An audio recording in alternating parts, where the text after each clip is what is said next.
देखिए, ये दीर्घ उत्तरीय प्रश्न है जिसमें प्रश्न संख्या 31 से 38 है, जिस और सभी प्रश्नों का जो अंक है एक प्रत्येक प्रश्न का वो देखिए इसमें दीर्घ उत्तरीय प्रश्न है और प्रश्न संख्या 31 से 38 दीर्घ उत्तरीय प्रश्न है और इसमें जो है किन्हीं 4 प्रश्नों के ही उत्तर देने हैं और प्रत्येक प्रश्न जो है वो 5 अंक का है। तो चलिए हम लोग देखते हैं प्रश्न नंबर 31। कह रहा है कि रैखिक समीकरण 2x² 3x प्लस 13 बराबर 0 तथा 3x प्लस 2y प्लस 12 बराबर 0 का आलेख खींचे तथा हल करें। इसको आलेख खींच करके हल करना है तो इसके लिए आपको जरूरी होगा कि आप ग्राफ कॉपी ले लें। ग्राफ कॉपी की मदद से इसको हल करिएगा। देखिए मैं बताता हूँ इसमें क्या ध्यान रखना है।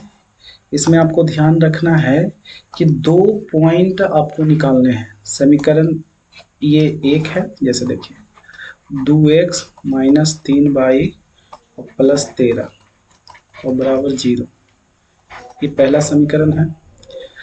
तो इससे आपको 2 पॉइंट निकाल लेना है, 2 बिंदु निकाल लीजिए और उससे जब 2 बिंदु निकाल लीजिएगा तो उससे एक रेखा आपको मिल जाएगा, सरल रेखा, और फिर इससे 2 बिंदु निकाल लेना है।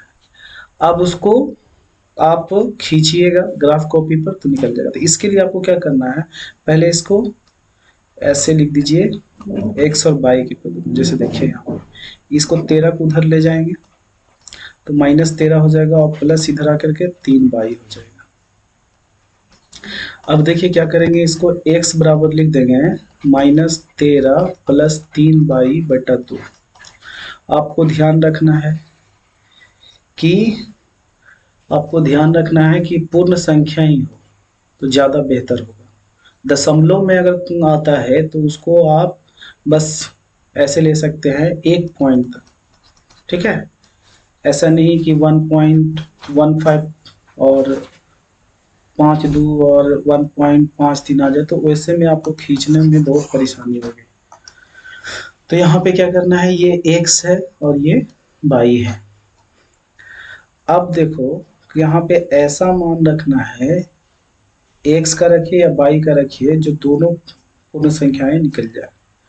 तो देखिए यहाँ पे या फिर पूर्णांक संख्या हो तो यहाँ पे हम लोग अगर 0 रखते हैं तो ये आ जाएगा 6.5। तो इनकेस अगर नहीं कटेगा तो ले सकते हैं, मगर देखिए ऐसा नंबर रखिए कि आसान हो। जैसे मान लिया जाए कि y के जगह पे हम लोग रख देते हैं कितना, मान लिया जाए कि -2 रख दें। तो जैसे ही रखिएगा या फिर -1 रखिए, -1 रखिए। अगर -1 रख देते हैं तो जैसी y की जगह पर -1 रखेंगे तो कितना हो जाएगा, -13 और 3 में 1 करेगा तो -3 और बटा 2 हो जाएगा, यानी 16 -16 बटा 2 हो जाएगा, यानी -8 हो जाएगा। तो x कितना हो जाएगा, अगर इधर -1 रखिएगा तो ये -8 हो जाएगा। फिर आप कितना रखिए, अगर यहाँ पे +1 आप रख दीजिए, या देखिए +8 तक ठीक है, कोई दिक्कत नहीं, आप ग्राफ खींच सकते हैं। अगर यहाँ पे +2 रख देंगे तो कितना हो जाएगा, 6। तो अगर 6 - 13 में से अगर 6 चला जाएगा तो कितना बचेगा,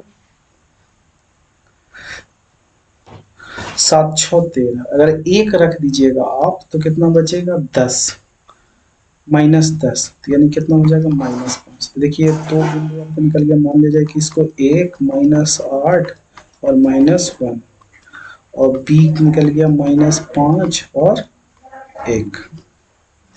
इससे आप ग्राफ कॉपी पर आप खींच सकते हैं, एक रेखा इससे खींचा जाएगा। फिर देखिए यहाँ है आपका 3x - 2y + 12 है, 3x माइनस 2y और प्लस 12 है। ये समीकरण दूसरा। इसको भी आप क्या कर सकते हैं, एक्स को इधर रखिए, इधर बाई के टर्म में लिख दीजिए, बाई के रूप में लिख दीजिए यहाँ पे, तो यहाँ -12 हो जाएगा और प्लस 2y हो जाएगा, यानी x बराबर कितना हो जाएगा, -12 प्लस 2y और यहाँ पे बटा में आ जाएगा 3। अब देखिए इसी तरीके से इससे भी, तो यहाँ x हो यहाँ y, अगर यहाँ पे हम 0 रख देते हैं y की जगह पे, तो कितना बचेगा, -12, तो यहाँ पे कितना हो जाएगा, -4। अगर y की जगह पे 3 रख दो तो कितना है बचेगा, -6, तो यहाँ पे 2 आ जाएगा, तो यानी सी बिंदु आपका हो गया -4 और 0, और डी बिंदु हो जाएगा 2 और 3। और इसको क्या करना है, इसको ग्राफ कॉपी आपको ले लेना है, ठीक है। तो यहाँ पर इस तरह से आपको 2 लाइन खींच लेनी है, इस तरह से 2 लाइन खींच लीजिएगा और इधर -8 तक लिख लीजिएगा, तो ये हो जाएगा। फिर इधर ऊपर ले लीजिएगा, देखिए इधर माइनस हो जाता है, इधर प्लस रहता है, तो 1 2 3 4 ले लीजिएगा इधर भी, और फिर इधर भी ऊपर ले लीजिएगा प्लस में, नीचे क्या हो जाएगा, माइनस में। और ग्राफ खींचिएगा, अगर ग्राफ का अगर अद्वितीय हल होगा इसका, इस समीकरण का, तो ग्राफ क्या करेगा, एक बिंदु पर काटेगा। खींच लीजिएगा आप लोग, कहीं दिक्कत होगा तो फिर हम लोग डिस्कस कर लेंगे, इस पर बात हो जाएगी। चलिए अगला क्वेश्चन देखते हैं हम लोग। अगला क्वेश्चन क्या कह रहा है, द्विघात समीकरण ax स्क्वायर bx प्लस सी, जहां a b c वास्तविक संख्या है, a बराबर 0, तो इसको सिद्ध करना है कि x बराबर हो जाएगा -b plus minus √b square minus 4ac बटा 2। डायरेक्ट फार्मूला ही सिद्ध करने के लिए कहा है, सिद्धाचार्य फार्मूला। तो यहाँ पे आपको क्या करना है, यहाँ पे देखिए दिया हुआ ax स्क्वायर प्लस bx और क्या दिया हुआ है, प्लस c और बराबर 0। अब इसको क्या करना है, हमको a को हटाना है, ठीक है, इसको दोनों तरफ हमको वर्ग बनाना है। तो यहाँ पे क्या हो जाएगा, अगर हम लोग क्या करते हैं, a से भागा दे देते हैं इसे दोनों तरफ, तो देखिए अगर a से भागा देंगे तो ये हो जाएगा x स्क्वायर, और ये क्या हो जाएगा, b बटा a, और c को उधर लेके चल जाएगी, तो -c बटा a हो जाएगा। अब देखिए यहाँ पे x था, अब क्या करना है, हम इसको वर्ग बनाना है, तो क्या करेंगे, इसको यह x स्क्वायर है और फिर प्लस इसको 2ab में लिखना है, तो यहाँ पर लिखेंगे 2 गुने a को हम लोग क्या लिखते हैं, यहाँ पे x हो गया, तो x तो है ही है। अब देखिए और बचना क्या चाहिए, तो यहाँ पर हम क्या करेंगे कि b बटा 4, यहाँ पे b बटा 2b और x लिख दीजिए, तो क्या हो जाएगा 2, यहाँ पे a, देखिए इसको कैसे लिखना है, x का स्क्वायर हो जाएगा, और फिर हम लोग ले लेते हैं 2ab होता है ना, तो 2 हो जाता है, फिर a के हम लोग x है तो x ले लिए, फिर यहाँ पे हम लोग क्या करेंगे, ये b बटा a, यानी हम लोग b को b बटा a मान लेते हैं, तो फिर क्या करेंगे, यहाँ पे b बटा a का स्क्वायर करेंगे।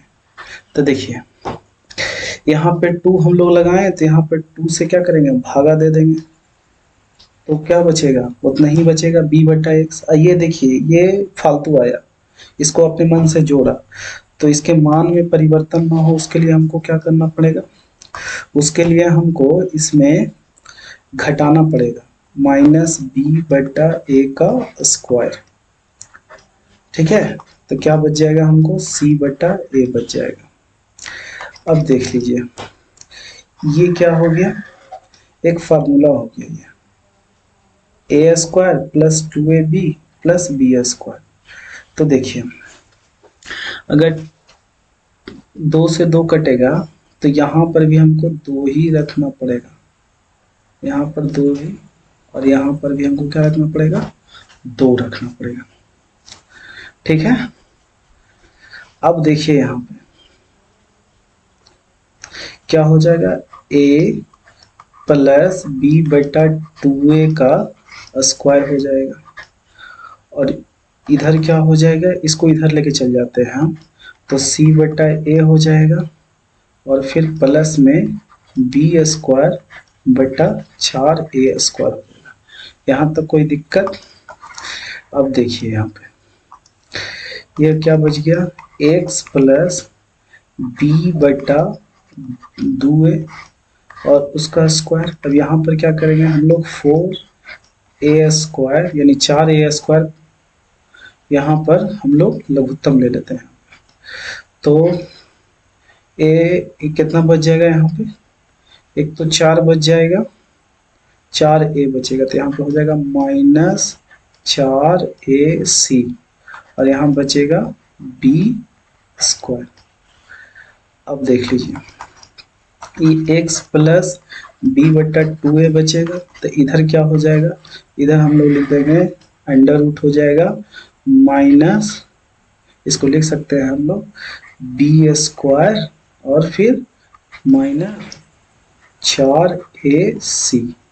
अच्छा, इसको अगर बाहर निकालेंगे इसका वर्गमूल, तो प्लस माइनस, वर्गमूल बाहर निकलता है प्लस माइनस हो जाता है, यहाँ बच गया नीचे 2a। फिर देखिए क्या हो जाएगा, x प्लस बी बटा 2a हो जाएगा, यहाँ पे plus minus B square minus 4ac और बटा हो गया 2a। इसको इधर लेके चल जाएंगे तो x बराबर क्या हो जाएगा, माइनस बी बटा 2a और प्लस माइनस इधर रूट के अंदर माइनस 4ac हो जाएगा और फिर बटा 2a। अब क्या करेंगे हम लोग, अब यहाँ पर देखिए 2 2 आपका लसा हो जाएगा, तो यहाँ क्या हो जाएगा, माइनस बी प्लस माइनस यहाँ पर रूट के अंदर आ जाएगा 4ac। यही सिद्ध करना था, सिद्ध हो। चलिए आई थिंक क्लियर है, आप लोग को बढ़िया समझ में आ रहा है। देखिए इसीलिए कह रहे हैं कि आपको पूरे कॉन्सेप्ट सीखना होगा अच्छे मार्क्स लाने हैं तो, और मैं पिछले वर्ष क्वेश्चन के साथ साथ आपको सारा चीज सिखाऊंगा। देखिए 33 देखते हैं हम लोग, बस एक बार जुड़ जाइए, अगर आप लोग ये वीडियो देखते हैं तो एक बार जुड़ जाना है। अब यहाँ पे क्या कर रहा है, पाइथागोरस प्रमेय को लिखें और सिद्ध करें। पहले हम लोग देखते हैं कि पाइथागोरस प्रमेय क्या होता है।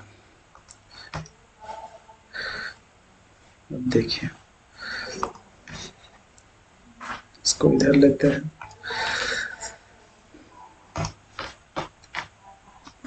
पाइथागोरस प्रमेय।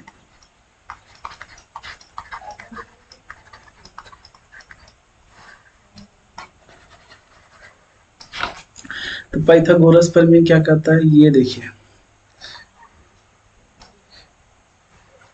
अगर कोई त्रिभुज समकोण त्रिभुज हो, कोई त्रिभुज समकोण त्रिभुज हो जैसे ABC, तो उसके विकर्ण का जो वर्ग होता है वो शेष 2 भुजाओं के वर्गों के योग के बराबर होता है। तो देखिए किसी समकोण त्रिभुज में विकर्ण का वर्ग, विकर्ण का वर्ग अन्य दो भुजाओं के वर्गों के योग के बराबर होता है।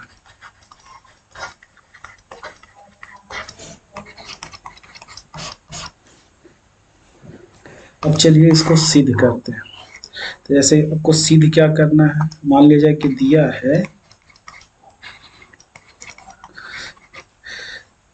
त्रिभुज ए बी सी है, जिसमें आपका कोण ए जो है वो 90 डिग्री है। ठीक है, तो सिद्ध करना है, सिद्ध करना है AC का जो स्क्वायर होगा वो AB के स्क्वायर और प्लस BC के स्क्वायर के बराबर होगा। देखिए AC का जो स्क्वायर होगा वो AB और BC के स्क्वायर के योग के बराबर होगा। इसके लिए हम लोग को क्या करना पड़ेगा, इसके लिए देखिए, इसके लिए हम लोग क्या करेंगे, यहाँ पे B से एक BD AC पर लंब डाल देंगे। रचना करिए,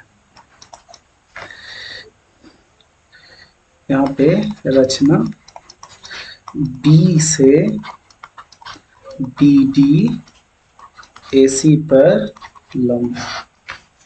लंब डालें। तो अब देख लीजिए कि जो ABC होता है वो आपका ये वाला, और ये ABC होगा ADC, और फिर ABC जो होगा वो BDC के समरूप होगा। चलिए देखते हैं कैसे। अब एक बात ध्यान रखिए कि ये 90 है तो ये भी 90 हो जाएगा। अच्छा, अगर हम इसमें से इसको अगर x मान लेते हैं, अगर इसको x मान लेते हैं तो ये कितना हो जाएगा, ये हो जाएगा 90 माइनस x। तो फिर ये वाला कितना हो जाएगा, इस त्रिभुज में चलेंगे, जब ये 90 है तो इस त्रिभुज में ये कितना हो जाएगा, x हो जाएगा। तो ध्यान रखना है कि ये वाला जो होता है इसके बराबर होता है और ये वाला जो होगा इसके बराबर हो जाएगा। ये हो जाएगा 90 माइनस x। अब चलिए हम लोग चलते हैं। देखिए त्रिभुज A B और D में लेते हैं, या फिर देखिए पहले चलते हैं हम ABC, त्रिभुज ABC और त्रिभुज देखिए ABC में चले। तो फिर हम लोग कब चलें, कहाँ कैसे चलेंगे, ADB में चलेंगे। त्रिभुज AD और B में। तो देखिए इसमें क्या है, ABC 90 है और इसमें क्या है ADB, ये 90 है। अच्छा, इसमें क्या है, अगर हम इसमें चलें तो BAC और इसमें भी BAC, क्या हो गया, ये हो गया x। तो यहाँ पे कोण समरूपता लगा दीजिए। समरूपता से क्या हो जाएगा, त्रिभुज ABC समरूप हो जाएगा त्रिभुज ADB का। तो जब समरूप हो जाते हैं दो त्रिभुज तो उनके संगत भुजाएं क्या होता है, समानुपाती होता है। तो AB अगर हम लोग लेते हैं AB, तो वो इसके AD के हो जाएगा। उसी तरीके से अगर हम लोग किसको लेते हैं, इसमें से इसमें हम लोग ले लेते हैं, इसमें अगर AC ले लीजिए,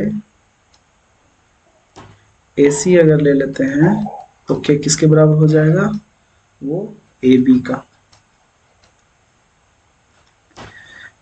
किसके बराबर हो जाएगा, AB का।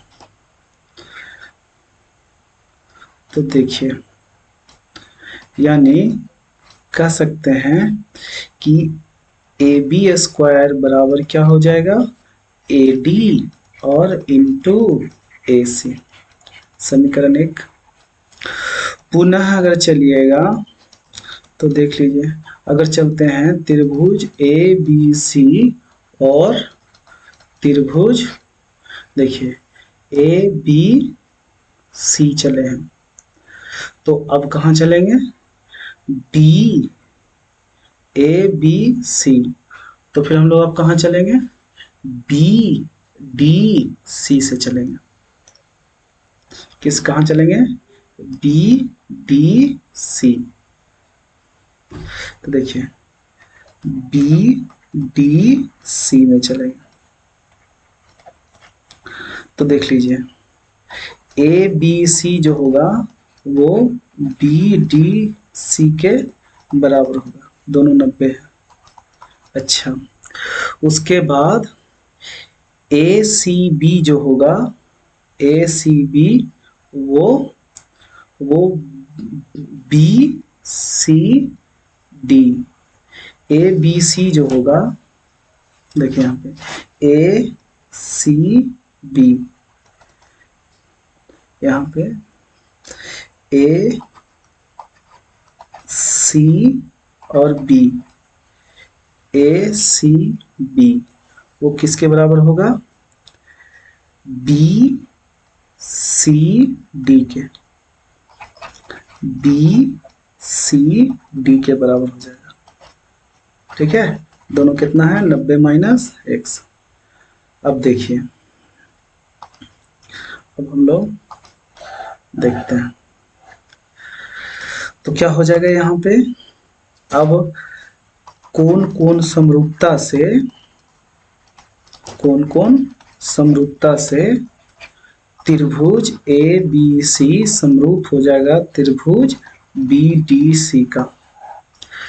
तो यहाँ पर देख लीजिए, हम लोग BC अगर लेते हैं तो BC बटा क्या हो जाएगा, BC ये है ना BC, तो BC बटा यहाँ DC हो जाएगा ये। और फिर हम लोग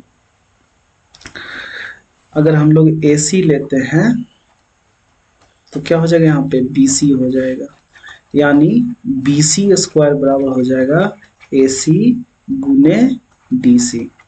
ये हो गया समीकरण 2।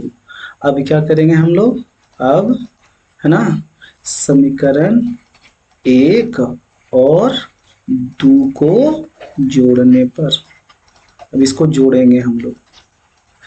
तो देखिए AB स्क्वायर और प्लस BC स्क्वायर हो जाएगा, फिर क्या हो जाएगा इधर AD इंटू AC, और फिर प्लस क्या हो जाएगा,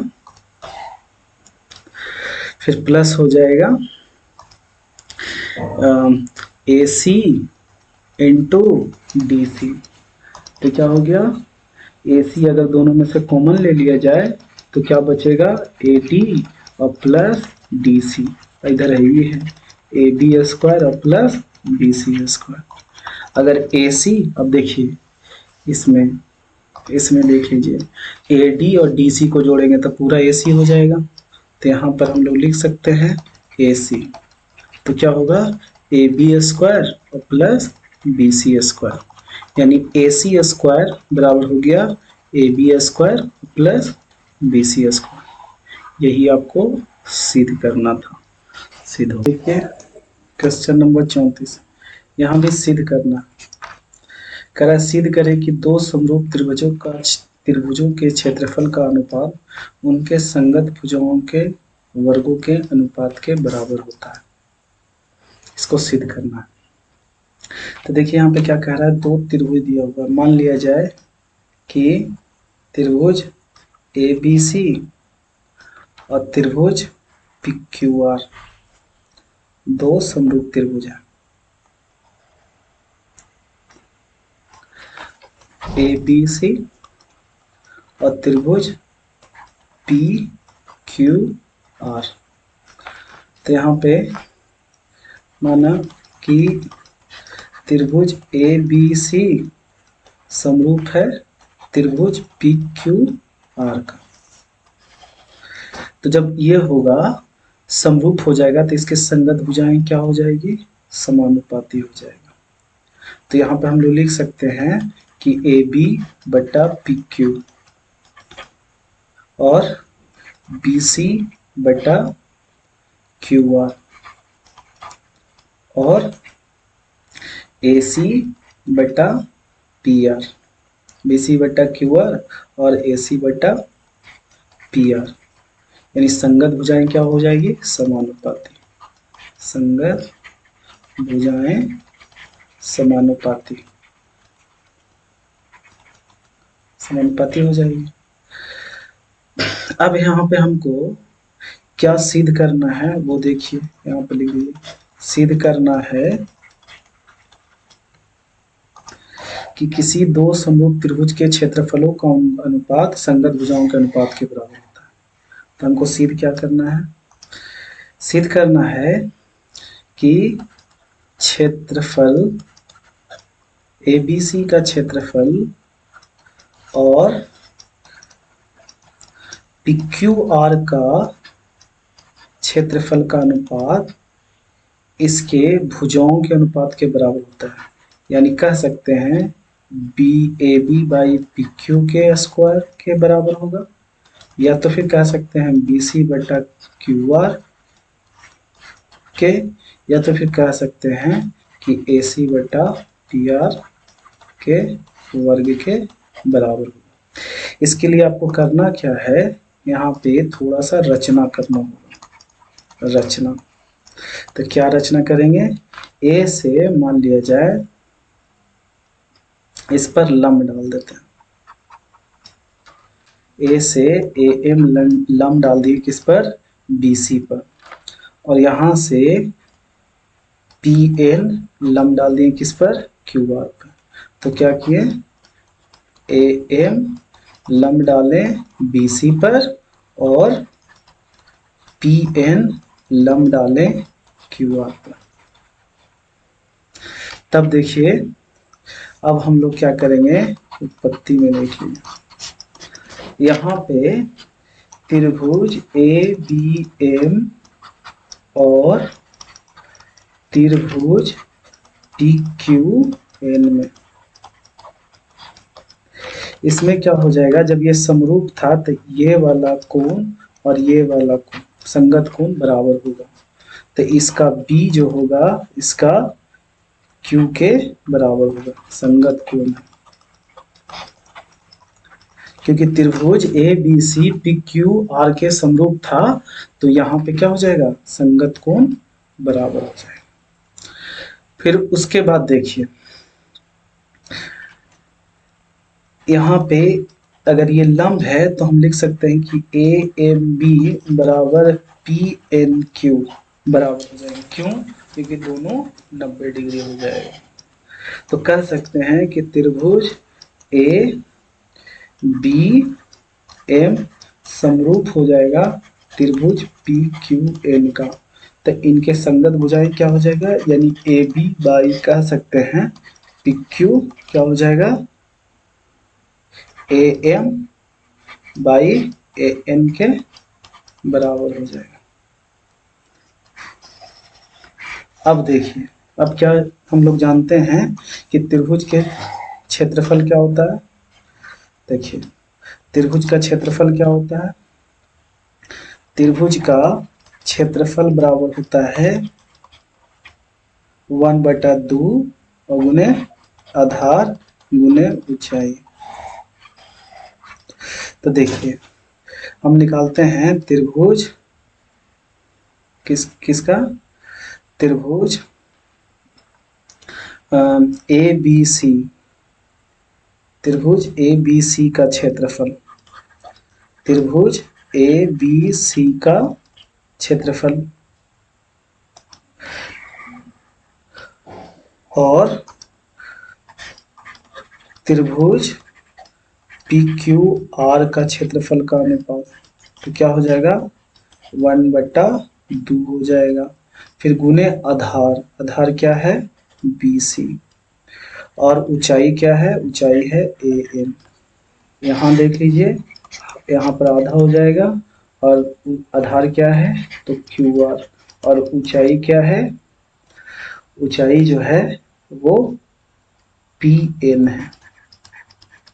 अब ये से ये कट जाएगा तो क्या पर बचेगा बी सी और बट्टा क्यू आर, और यहाँ पर गुने क्या हो जाएगा ए एम बट्टा पी एन। अब इसके जगह पे हम लोग क्या लिख सकते हैं बी सी बट्टा क्यू आर, और इस यहाँ पर लिख सकते हैं ए बी बट्टा पी क्यू।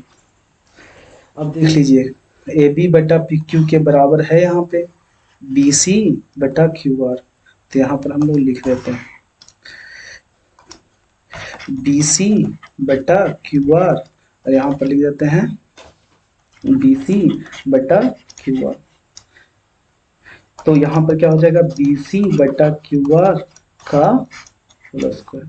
उसी तरीके से हम इसके जगह पर लिख सकते थे ए बी बटा पी क्यू, तो हो जाएगा। तो इससे हमको सिद्ध हो गया कि त्रिभुज, क्योंकि सभी आपस में बराबर ही तो है, समानुपाती तो है, तो त्रिभुज ए बी सी का क्षेत्रफल और त्रिभुज पी क्यू आर का क्षेत्रफल क्या हो गया, उसके भुजाओं के क्षेत्रफल के वर्ग के बराबर हो गया, सिद्ध हुआ। ठीक है, चलिए अगला क्वेश्चन देखते हैं। अगला क्वेश्चन जो है ऊंचाई एवं दूरी से है। अब देखिए यहाँ पे क्या है कि कह रहा है कि किसी भवन के शिखर का उन्नयन कोण मीनार के पाद से 30 डिग्री है तथा मीनार के शिखर का उन्नयन कोण भवन के पाद से 60 डिग्री है।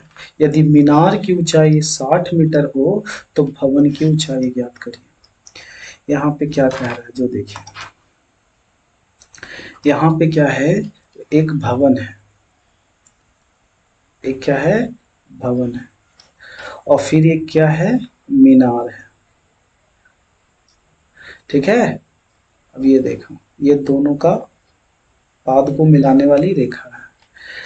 अब क्या कह रहा है कि किसी भवन के शिखर का उन्नयन कोण मीनार के पाद से 30 डिग्री है। तो देखिए मीनार के पाद से 30 डिग्री है उन्नयन कोण, तो यहाँ पर 30 डिग्री लिख देते हैं।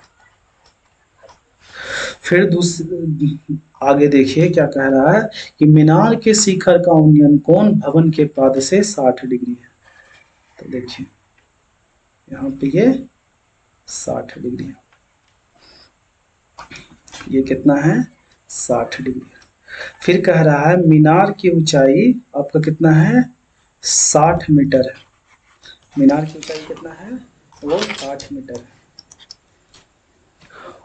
तो भवन की ऊंचाई ज्ञात करना है। मान लिया भवन की ऊंचाई h मीटर है, ए बी भवन हो गया, सी डी मान लिया जाए कि आपका मीनार का ऊंचाई है। अब ये दोनों पाद के बीच की दूरी मान लिया जाए कि x मीटर है। तो इसको फिर लिखिए क्या निकालना है मीनार की ऊंचाई, ध्यान रखना। देखिए यहाँ पे माना ए बी बराबर h मीटर ऊंचा मीनार है और दिया है सी डी बराबर 60 मीटर ऊंचा। देखिए ये क्या था, यहाँ पर एक सेकंड देखिए, ये क्या है मीटर ऊंचा, ये भवन है। ठीक है, और 60 मीटर ऊंचा मीनार है, मीनार की ऊंचाई दिया हुआ।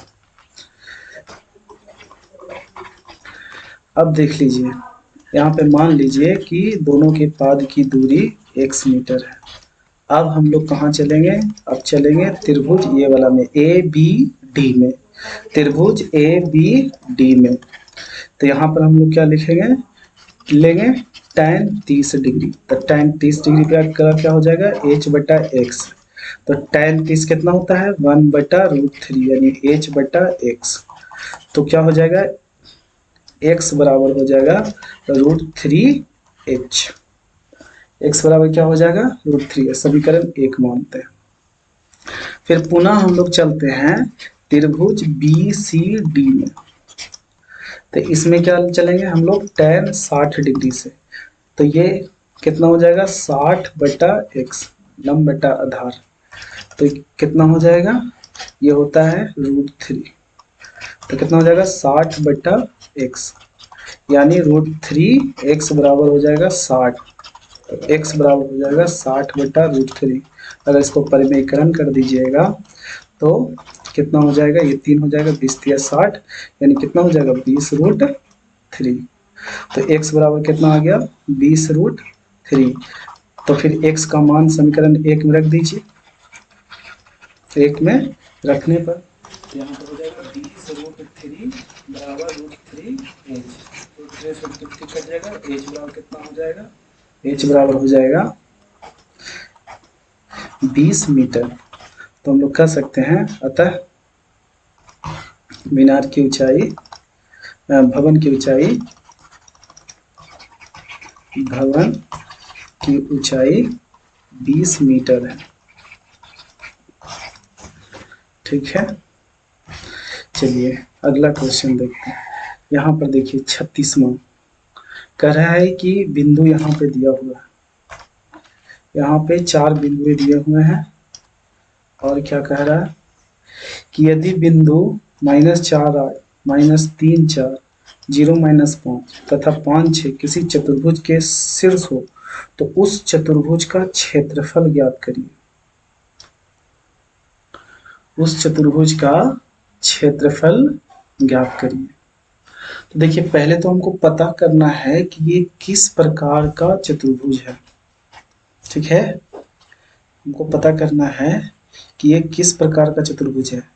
तो वैसे निकाल सकते हैं, या फिर उस तरह से अगर नहीं निकालना हो तो फिर हम लोग कैसे निकाल सकते हैं कि किसी चतुर्भुज को अगर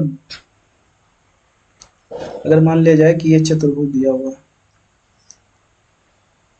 ये चतुर्भुज है, मान लिया जाए कि ए बी और सी और डी है। तो कोई भी एक विकर्ण को हम लोग जोड़ देते हैं। ठीक है, तो पहले हम ए बी डी का क्षेत्रफल और बी सी डी का क्षेत्रफल, दोनों को क्षेत्रफल निकालेंगे के जोड़ देंगे तो हमको आ जाएगा क्या, चतुर्भुज का क्षेत्रफल। तो यहाँ पर देखिए हम लोग मान लेते हैं कि एक चतुर्भुज है, ये है -4 और 8, और बी कितना है -3 और -4, और सी कितना है, सी है 0 और -5, और डी कितना है 5 और 6। ठीक है, तो यहाँ पर लिखेंगे हम लोग, देखिए माना ए -4 8, बी -3 और -4, सी 0 -5 और डी 5 और 6 किसी चतुर्भुज के शीर्ष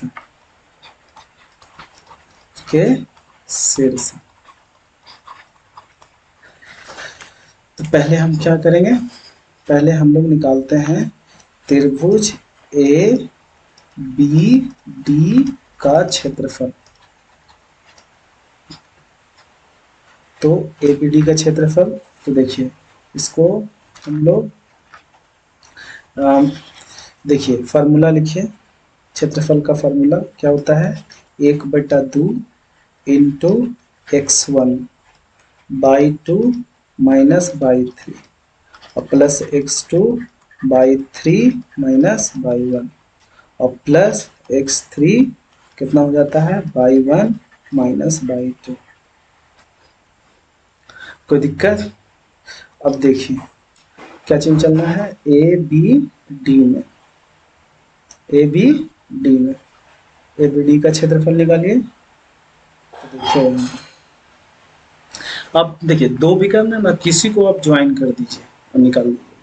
तो 1/2 अगर हम लोग इसको x1 मान लेते हैं, इसको y1 और इसको x2 और y2 और इसको x3 और y3, तो फिर क्या हो जाएगा, x1 है -4 और फिर गुने y2 माइनस y3, तो -4 माइनस यहाँ हो जाएगा 6, तो कितना हो जाएगा -10 और फिर x2 कितना है -3 और y3 माइनस y1 यानी 6 माइनस 8, तो कितना बच जाएगा -2 और फिर प्लस x3 कितना है, x3 है 5, तो क्या होगा y1 माइनस y2 यानी 8 माइनस 4 यानी 8 4 12। अब इसको हल करिए तो कितना हो जाएगा +40 और फिर +6 प्लस 60 यानी कितना हो जाएगा 1/2 गुने 60 और 40 100 106, तो यहाँ पे कितना हो जाएगा 53, तो 53 इकाई होगी ए बी डी का क्षेत्रफल। फिर देखिए अब हम लोग निकालते हैं किसका, त्रिभुज बी सी डी का क्षेत्रफल, बी सी डी का क्षेत्रफल, तो 1/2 हो जाएगा। फिर उसी तरीके से x1 और इंटू y2 माइनस y3 और फिर plus x2 y3 minus y1 plus x3 y1 minus y2। अब यहाँ पे क्या मान लेते हैं कि ये x1 है और ये y1 है और इसको मान लेते हैं कि ये x2 है और ये y2 है, ये x3 y3 है। अब देखिए 1/2 x1 कितना हो जाएगा -3 अब y2 माइनस y1 यानी -5 में से -4 जाएगा, +4 बचेगा यानी -1 बच जाएगा।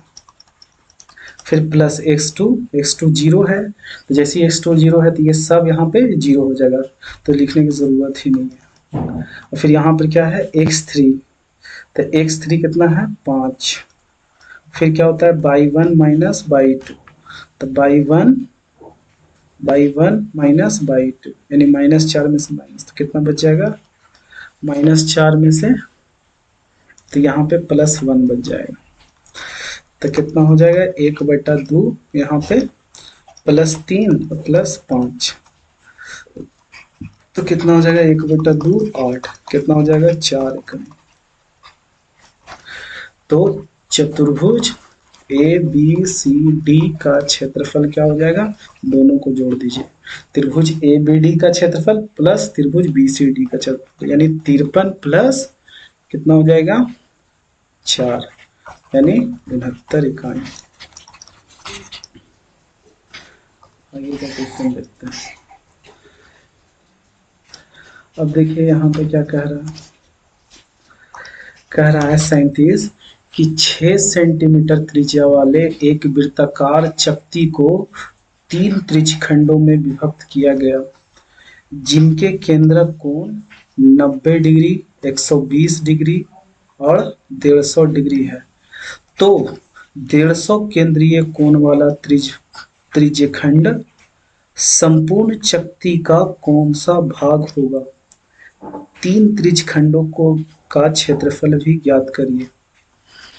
तो देखिए यहाँ पे क्या है रहा है, क्या इस तरह से एक चकती है, ठीक है, ये दिया हुआ त्रिज्यखंड इसे है, तो ये एक चकती है, एक कितना है, एक जो है वो 90 है और दूसरा कोण कितना है, वो दूसरा कोण जो है वो 120 है, और बाकी कितना है, बाकी जो है वो 150। ठीक है, तो देखिए त्रिज्या कितना दिया हुआ है, त्रिज्या जो है वो दिया हुआ है 6 सेंटीमीटर। तो कह रहा 150 केंद्रीय कोण वाला त्रिज्यखंड संपूर्ण चक्ति का कितना कितना भाग है। तो देखिए संपूर्ण चक्ति का क्षेत्रफल क्या होगा, संपूर्ण चक्ति का क्षेत्रफल जो होगा वो हो जाएगा पाई आर स्क्वायर। अब देखिए अब 150 वाले चक्ति का 150 केंद्रीय कोण वाले चक्ति का क्षेत्रफल कितना होता है, थीटा बटा 360 डिग्री और पाई आर स्क्वायर, ही ना होता है। तो यहां पर देखिए क्या करना है कि थीटा का खाली वैल्यू रख दीजिए, 150 है थीटा का मान, और यहाँ पे पाई आर स्क्वायर। तो संपूर्ण का ये कितना भाग होगा, भाग निकालना हो संपूर्ण का, संपूर्ण का भाग निकालना हो तब पाई आर स्क्वायर। देखिए और ये कितना हो जाएगा, 150 बटा 360, यानी एक जीरो से एक जीरो काट दीजिए, और 5 दिया 15 और 12 दिया 36, तो कितना हो जाएगा 5 बटा 12, संपूर्ण कितना है पाई आर स्क्वायर, और ये कितना है, तो पाई से पाई कट जाएगा तो कितना बचेगा 1 बटा 5 बटा 12, तो 12 ऊपर चल जाएगा, तो संपूर्ण चक्ति का इतना भाग हो गया। फिर कह रहा है कि अगर केंद्रीय कोण 120 हो तो 120 डिग्री वाले केंद्रीय कोण का संपूर्ण भाग का ही कितना है। देखिए यहाँ पे थोड़ा सा कह रहा है कि संपूर्ण भाग का कितना है, तो संपूर्ण भाग का कितना हो जाएगा, ये 5 बटा 12 हो जाएगा। जैसे देखिए यहाँ पर देखो 150 डिग्री वाले 150 तो बटा 360 डिग्री हो जाएगा पाई आर स्क्वायर।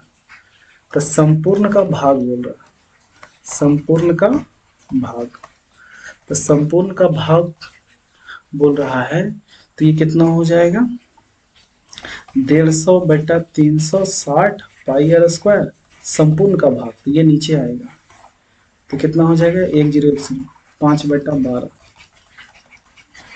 क्या हो जाएगा 5 बटा 12। तो केंद्रीय 120 डिग्री वाले केंद्रीय है ना कोण का त्रिज्यखंड का क्षेत्रफल क्या हो जाएगा, खंड का क्षेत्रफल जो हो जाएगा 120 बटा 360 गुने पाई आर स्क्वायर यानी 6 पर स्क्वायर, तो कितना हो जाएगा भारतीय 36, और ये कितना हो जाएगा, इसको ये 1/3 बचा 6 गुने 6, 3 गुने 6 यानी 12 पाई हो जाएगा। चाहे तो इसको 22/7 से गुना भी कर सकते हैं, कोई दिक्कत नहीं। फिर कितना बचा 90, तो 1/4 भाग, तो देखो 90 डिग्री वाले केंद्रीय कोण वाले त्रिज्यखंड का क्षेत्रफल क्या हो जाएगा, तो 90 बटा 360 यानी 1/4, तो पाई गुने कितना हो जाएगा 6 गुने 6, 4 मरतबे, तो कितना हो जाएगा 3 गुने 6 3 यानी कितना हो जाएगा 9 पाई, आंसर होंगे।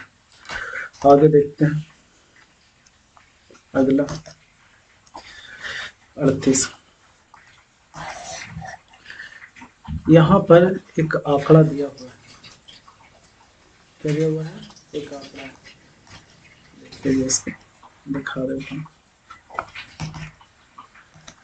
अब इसका माध्यिका निकालना, चलिए क्या दिया हुआ है, निम्नलिखित आंकड़ों के माध्यिका निकालें। क्या निकलना है, माध्यिका। तो 10 से कम, 20 से कम, 30 से कम, 40 से कम, 50 से कम, 60 से कम और 70 से कम। अब विद्यार्थियों की संख्या दिया हुआ है 5, 8, 12, 15, 18 और फिर 22 और 29 और फिर और आगे दिया हुआ है 38, 45 और 100 से कम तक। तो देखिए यहाँ पे बढ़ रहा है, संचयी बारंबारता दिया हुआ है। क्या दिया हुआ है, संचयी बारंबारता। तो देखिए यहाँ पे आप लिखिए वर्ग अंतराल और यहाँ पर क्या हो जाएगा, बारंबारता और इधर क्या हो जाएगा, संचयी बारंबारता।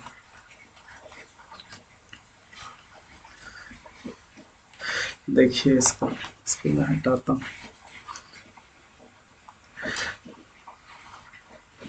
यहाँ से ड्रॉ कर देते हैं और पतला करता हूँ पेन का। देखिए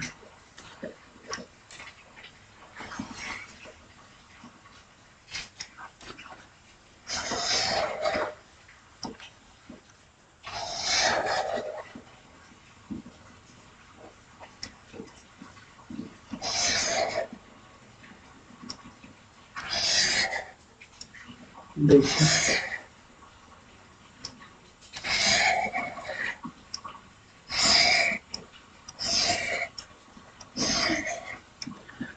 देखिए ये कितना है, 0 से 10, 10 से 20, 20 से 30 और 30 से 40, 40 से 50, 50 से 60, 60 से 70, 70 से 80 और ले लेता हूँ 70 से 80 और 70 से 80